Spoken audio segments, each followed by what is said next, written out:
Cap sur les aînés a organisé une après-midi de conférence pour les résidents de Passepébiac et les environs, abordant différents sujets qui peuvent les aider dans leur quotidien. Parmi les conférenciers invités par Cap sur les aînés, on pouvait entendre le Centre d'action bénévole de Saint-Siméon-Port-Daniel présenter ses principaux services, le Centre d'assistance et d'accompagnement aux plaintes CAAP les renseigner sur leurs droits, et plusieurs autres. J'ai rencontré Mme Sandra Langlois et je lui ai demandé l'importance de tenir ce genre d'après-midi pour les aînés et leurs proches. Premièrement, si je recule au début du mandat, en 2021, j'ai fait partie de la politique familiale et MADA. On travaillait sur l'amélioration de celle-ci. Il y avait quand même plusieurs objectifs concernant les aînés. Une visée qui faisait partie de ce volet-là était la création d'un comité pour aînés. On avait déjà à la ville le comité jeunesse, donc il y avait cette demande-là, à quelque part, un comité pour les aînés. Ensuite, c'est par une implication citoyenne. J'ai une citoyenne qui m'a approchée en me demandant « Est-ce qu'on monte notre comité? » Donc, moi, étant porteuse de ce dossier-là à la ville, j'ai tout de suite embarqué. Ensuite, on s'est assis, on a dit quel objectif devra avoir notre comité. Le premier objectif qui était là, puis qui était un besoin à quelque part, c'était d'informer nos aînés des ressources existantes, des ressources qui les entourent. On a fait la recherche d'organismes, on est allé les visiter, on les a invités, on a fait une promotion.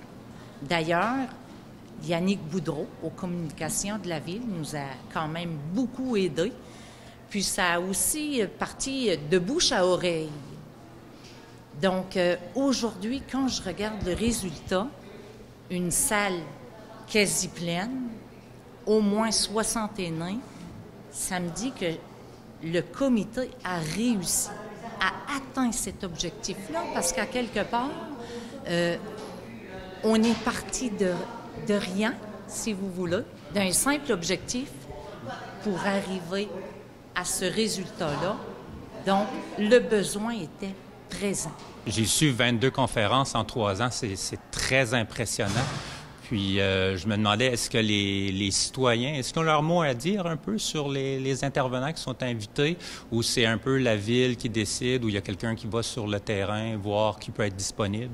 Je vous dirais qu'au départ, on travaille en comité, hein? On travaille en équipe, on propose des organismes. C'est certain, la première cuvée d'organismes étaient ceux du territoire de Passepébiac.